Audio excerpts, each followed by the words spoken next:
অনেকে বলে ধৈর্য ধরতে ধরতে দেখি জুলুমকারী জুলুম বাড়াই দিল, আমি সহ্য করতে করতে করতে আমি শেষ হয়ে গেলাম। ফকির ফকির হতেই আছে, ধনী আরো ধনী হতেই আছে। আমি আর কত ধৈর্য ধরব? এক কথায় মাথায় এবং মনে বসায় নেবেন, আমাদের কাজ হচ্ছে রবকে খুশি করা। আর রবকে খুশি করার হাজার মাধ্যমের একটা মাধ্যম হচ্ছে ধৈর্য ধরা। তা আমি কতক্ষণ ধৈর্য ধরব? যতক্ষণ আমার রব খুশি না হবে ততক্ষণ ধৈর্য ধরব। বলেন না সুবহানাল্লাহ। হাদিসে পাকে নবী রাহমাতুল্লিল আলামিন ইরশাদ করছেন, হে আমার উম্মত, কখনো যদি দোয়া কবুল না হয় মন ছোট করিও না। বান্দার দোয়া আল্লাহ কখনো বিফলে যেতে দেয় না। বান্দা দুনিয়াতে যা দোয়া করেছে তা আল্লাহর কাছে জমা থাকে। আল্লাহ যদি দুনিয়াতে সেটা রিটার্ন না করে, কবুল না করে, হাসরের ময়দানে ওই করা দোয়ার বিনিময়ে আল্লাহ এমন নিয়ামত দান করবেন, বান্দা সেদিন নিয়ামত পেয়ে অবাক হয়ে যাবেন। সুবহান।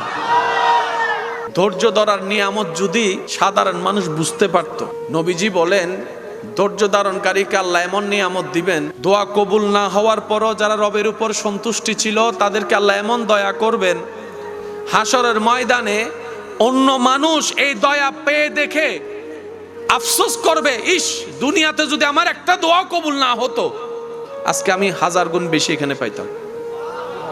আমরা এমন বোকার বোকা, নিজের কামানো নেক আমল ফিরি ফিরি অন্যকে দিয়ে দিই, আবার অন্যের কাঁধে থাকা গুনাহ নিজের কাঁধে নিয়ে নিই। বেশিরভাগ মানুষের হাসরের ময়দানে বেজে যাওয়ার, আটকে যাওয়ার অন্যতম কারণ হচ্ছে জিহ্বা। এই বদনাম আপনাকে আমাকে আটকায় দিবে হাসরের ময়দানে। নিজেদের নেক আমল নষ্ট করে ফেলি। ওয়াইলুল্লি কুল্লি হুমাজাতিল লুমাজা। জিহ্বাকে যদি কন্ট্রোল করতে পারি অর্ধেক সফলতা হয়ে যাবে। বলেন না সুবহানাল্লাহ। যে আপনার পিছনে লাগে আপনার বদনাম করে, যে আপনাকে নিয়ে কথা টানাটানি করে, দেখবেন সে কোনো না কোনোভাবে কিন্তু আপনার পজিশন থেকে কিছুটা হলো নিচে। একটু জোরে বলেন, আরো জোরে বলেন। আপনি আপনার জায়গায় নিয়ে কিন্তু উপরের জনকে নিয়ে কখন আপনি ভাবেন নাই? জোরে বলেন না। আপনিও আমিও আমরা কোনো না কোনোভাবে যখন কারো বদনাম করি অটোমেটিক তার পজিশনটা উপরে উঠে যায়, আমাদের পজিশনটা নিচে নেমে যায়। সেজন্য মুমিনরা কখনো গীবত বদনাম করে নিজেদের পজিশনকে নিচে করে না, বরং অন্যের জন্য দোয়া করে নিজেদের পজিশনটা আল্লাহর রহমতের দৃষ্টিতে আরো উপরে তুলে দেয়। বলেন সুবহানাল্লাহ। ছোট্ট ছোট্ট কাজ একটু চেষ্টা করলে সম্ভব। প্রথমে প্রত্যেকটা কাজ কঠিন, কিন্তু ভিতরে গেলে সহজ। তা আজকে থেকে বদনামকারীকে মারবেন, মনে রাখবেন এই কথা। বান্দা যখন কিছু করে ফেলে আল্লাহ তখন করে না, আর বান্দা যখন আল্লাহর উপরে নালিশ দিয়ে বসে থাকে এই বান্দার পক্ষে আল্লাহ নিজেই করে। ফেরাউনের জুলুম করছে কি করে নাই? সে অনুযায়ী আল্লাহ পাক বিচার করছে কি করে নাই? আল্লাহ করে, আল্লাহর সময়ে করে। অনেকে বলে ধৈর্য ধরতে ধরতে দেখি জুলুমকারী জুলুম বাড়াই দিল, আমি সহ্য করতে করতে করতে আমি শেষ হয়ে গেলাম। ফকির ফকির হতেই আছে, ধনী আরো ধনী হতেই আছে। আমি আর কত ধৈর্য ধরব? এক কথায় মাথায় এবং মনে বসায় নেবেন, আমাদের কাজ হচ্ছে রবকে খুশি করা। আর রবকে খুশি করার হাজার মাধ্যমের একটা মাধ্যম হচ্ছে ধৈর্য ধরা। তা আমি কতক্ষণ ধৈর্য ধরব? যতক্ষণ আমার রব খুশি না হবে ততক্ষণ ধৈর্য ধরব। বলেন না সুবহানাল্লাহ। হাদিসে পাকে নবী রাহমাতুল্লিল আলামিন ইরশাদ করছেন, হে আমার উম্মত, কখনো যদি দোয়া কবুল না হয় মন ছোট করিও না। বান্দার দোয়া আল্লাহ কখনো বিফলে যেতে দেয় না। বান্দা দুনিয়াতে যা দোয়া করেছে তা আল্লাহর কাছে জমা থাকে। আল্লাহ যদি দুনিয়াতে সেটা রিটার্ন না করে, কবুল না করে, হাসরের ময়দানে ওই করা দোয়ার বিনিময়ে আল্লাহ এমন নিয়ামত দান করবেন, বান্দা সেদিন নিয়ামত পেয়ে অবাক হয়ে যাবেন। সুবহান। ধৈর্য ধরার নিয়ামত যদি সাধারণ মানুষ বুঝতে পারত, নবীজি বলেন ধৈর্য ধারণকারীকে আল্লাহ এমন নিয়ামত দিবেন, দোয়া কবুল না হওয়ার পরও যারা রবের উপর সন্তুষ্টি ছিল তাদেরকে আল্লাহ এমন দয়া করবেন, হাসরের ময়দানে অন্য মানুষ এই দয়া পেয়ে দেখে আফসোস করবে, ইস, দুনিয়াতে যদি আমার একটা দোয়া কবুল না হতো আজকে আমি 1000 গুণ বেশি এখানে পাইতাম। মুমিন কখনো লসে থাকে? বলেন না, মুমিন কখনো লসে থাকে? এই যে আমাদের গায়ে জ্বর উঠে, যদি গায়ে জ্বর উঠছে হা হুতাশ না করে যদি আমি সবর করতে পারি, গুনাহ মাফ। মোহাব্বতের আওয়াজে গায়ে জ্বর হলো গুনাহ মাফ, কাঁটা ফুটলেও গুনাহ মাফ, ব্যথা পাইলেও গুনাহ মাফ, পেট ব্যথা হইলেও গুনাহ মাফ, মাথা ব্যথা হইলেও গুনাহ মাফ। কয় হাজার কোটি টাকা দিলে গুনাহ মাফ হয় কোনো সিস্টেম? কিন্তু আপনার উপর যখনই যা আসে মনে রাখবেন সব কিছুই আল্লাহর পক্ষ থেকে নিয়ামত। আসছে আপনাকে কষ্ট দিতে, আপনি যখন বরণটা নিয়ামত হিসেবে করবেন, ওই কষ্টটাই আপনার জন্য নিয়ামত, আনন্দের হয়ে যাবে। আর একটু মোহাব্বতের আওয়াজে বলেন সুবহানাল্লাহ। মুমিন বান্দা কখনো লসে থাকে? মুমিন বান্দার হিসাবের মধ্যে কোনো লস? আপনার কষ্টটাও নিয়ামত, যদি সেটাকে বরণ করতে পারেন আল্লাহর রহমত হিসেবে। চোখ বন্ধ করে একটা কথা মাথায় এবং মনে বসাই রাখবেন, আমার আল্লাহ যখন যা করেন বান্দার ভালোর জন্যই করেন। কারণ আপনি আমি ভবিষ্যৎ দেখার বুঝার কোনো ক্ষমতা, আপনারাই তো প্রায় সময় বলেন পাল্টাইতে সেকেন্ডও লাগে না, 1 সেকেন্ডের ভিতরে তো কত কিছু হয়ে যেতে পারে। ভূমিকম্প আসার 1 মিনিট আগেও কোনো লক্ষণ দেখা নাই, হঠাৎ করে ভূমিকম্প আসলো, পৃথিবী কাঁপিয়ে দিল, সেকেন্ডের ভিতরে সবকিছু রদবদল হয়ে গিয়েছে। সেই আল্লাহ জানে ভবিষ্যৎ কি। রব বলে যে আমি তো জানি, আমি রবের উপর তুই ভরসা রাখ, আমার সিদ্ধান্তে তুই খুশি থাক। হে আমার বান্দা, রব বলে তুই আমার সিদ্ধান্তে খুশি থাক, আমার দেওয়া অল্প নিয়ামতে খুশি নিজেকে রাখার চেষ্টা কর। হাসরের ময়দানে তুই যদি অল্প আমলও আনিস, আমি আল্লাহ তোর অল্প আমল দেখে খুশি হয়ে যাব। সুবহান। সেজন্য স্থির আনার দরকার, বলেন না, স্থির আনার দরকার। তো এই স্থির জিনিসটা আনবো কিভাবে, ধৈর্য জিনিসটা ধরবো কিভাবে? একটা কথা মাথায় রাখবেন, জীবনে যাই কিছু হোক সাথে সাথে মুখ খুলবেন না। অন্তত 2টা মিনিট মুখটাকে যেমনে পারেন বন্ধটা রাখেন। 2টা মিনিট যদি আপনি মুখ বন্ধ রাখতে পারেন, দেখবেন যে আপনার সেই ধৈর্য ধরাটাও সহজ হয়ে যাবে, স্থির থাকাটাও সহজ হয়ে যাবে। বেশিরভাগ মানুষ যে স্ট্রোক করছে অতি টেনশনের কারণে। আপনি যখন স্থির থেকে আলহামদুলিল্লাহ বলা শুরু করবেন, আপনার টেনশনের লেভেলটা কমে যাবে। বলেন না সুবহানাল্লাহ। সবচাইতে বড় গুনার একটা গুনাহ হচ্ছে গীবত করা, পরনিন্দা করা, জিহ্বা দিয়ে মানুষকে কষ্ট দেওয়া। প্রায় সময় দেখবেন, আমার কথাটা মিললে নিবেন, না মিললে নেওয়ার দরকার নেই, আপনি মুখে যখন যা বলেন সেটা মুখে বলার আগে মনের ভিতর কেমন জানি কথাটা আসে। একটা আওয়াজ দেন। মুখে আসে পরে মনে আসে, ওই মনে যখন আসে তখন যদি আপনি জিহ্বাকে কামড়ায় ধরে রাখতে পারেন 1 মিনিট, আপনার এই জবান আস্তে আস্তে গীবত করা বন্ধ করে দিবে, কমাই ফেলবে। হাজার বড় গুনাহ থেকে আপনি বেঁচে যাবেন। আর একটা হাদিস মনে রাখবেন, কেউ কাউকে যদি মিথ্যা কোনো অপবাদ দেয়, মিথ্যা তহমত দেয়, আর সে বান্দা যদি ধৈর্য ধরে রবের উপর বিচার দেয়, রবের কাছে বিচার দেয়, যে তহমত দিবে সে মরণের আগে ওই কাজটা না করা পর্যন্ত সে কখনো মরবে না। অর্থাৎ কেউ আপনাকে চোর বলল কিন্তু আপনি চুরি করেননি, অপমান করেছে আপনাকে, এই মিথ্যা তহমত যে দিয়েছে সে মরণের 1 সেকেন্ড আগে হলো চুরি করেই মরবে। সে যতক্ষণ চুরি করবে না ততক্ষণ তার মৃত্যু হবে। আবার অন্যদিকে আপনাকে যে তহমত দিয়ে বেইজ্জতি করেছে, এটার বিনিময়ে আল্লাহ তাআলা দুনিয়াতেও আপনাকে ইজ্জত দিবেন, আখিরাতেও ইজ্জত দিবেন।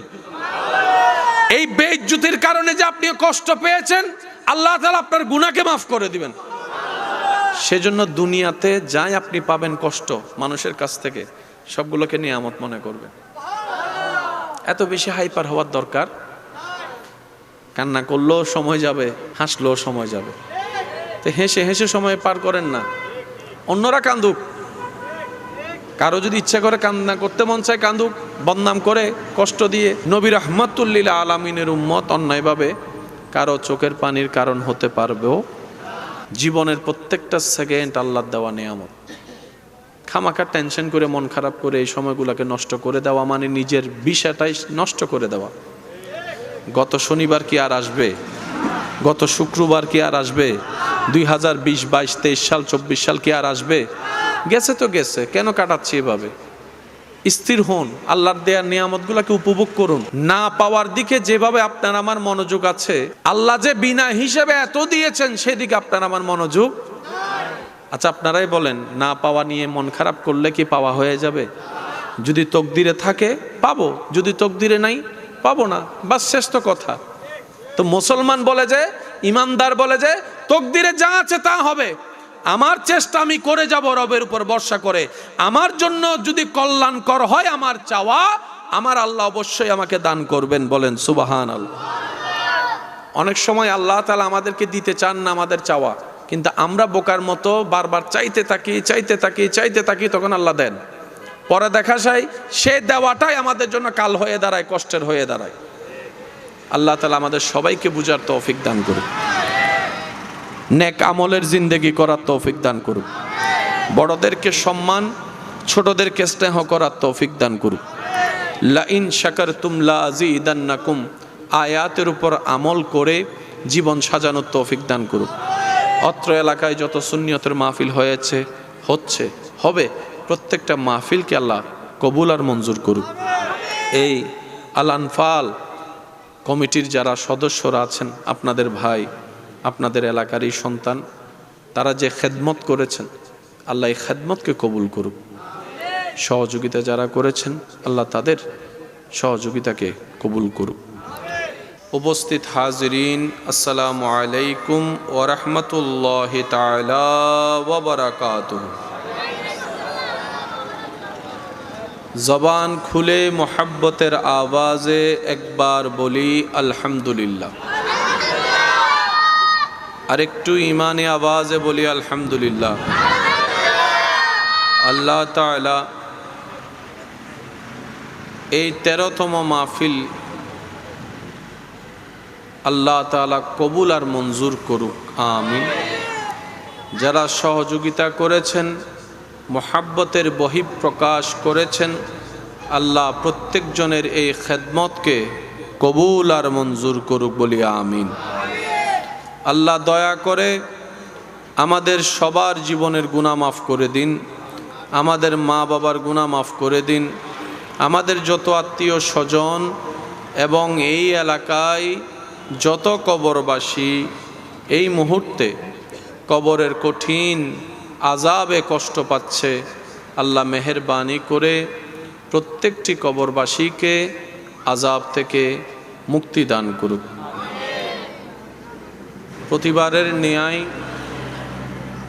এইবারও আমার এই মাহফিলে উপস্থিতি, আন্তরিকতা মোহাব্বতের কারণে এই গভীর রাতে একটু দেখা দেওয়ার জন্য এসেছি। আপনাদের কাছ থেকে দোয়া নিয়ে অল্প কিছুক্ষণের মধ্যেই আমি আপনাদের থেকে বিদায় নিব। রব্বুল আলামিন দু চারটি কালিমা যতটুক বলার তৌফিক দান করবেন, আমার খেদমত আমি নিবেদন করার চেষ্টা করব। আপনারাও যারা আছেন মনের কান দিয়ে শোনার চেষ্টা করবেন, আর আওয়াজ দিয়ে একটু সহযোগিতা করার চেষ্টা করবেন, বলি ইনশাআল্লাহ। এখানে যারা উপস্থিত আছেন সবাই মোহাব্বতের আওয়াজে একবার বলেন তো দেখি মারহাবা। আরেকটু আওয়াজটা বড় হবে, আরেকবার বলেন, আরেকবার বলেন। আপনাদের এই উপস্থিতিকে আল্লাহ তাআলা কাল হাসরের ময়দানে নাজাতের জরিয়া হিসেবে কবুল করুক। কুরআনুল কারীমে রব্বুল আলামিন রাহমাতুল লিল আলামিন আল্লাহর হাবিব নবীর শানে ইরশাদ করছেন, যে আয়াত কম বেশি আমাদের সবার মুখস্থ আছে। বিসমিল্লাহির রহমানির রহিম, ওয়ামা আরসালনাকা ইল্লা রাহমাতাল লিল আলামিন।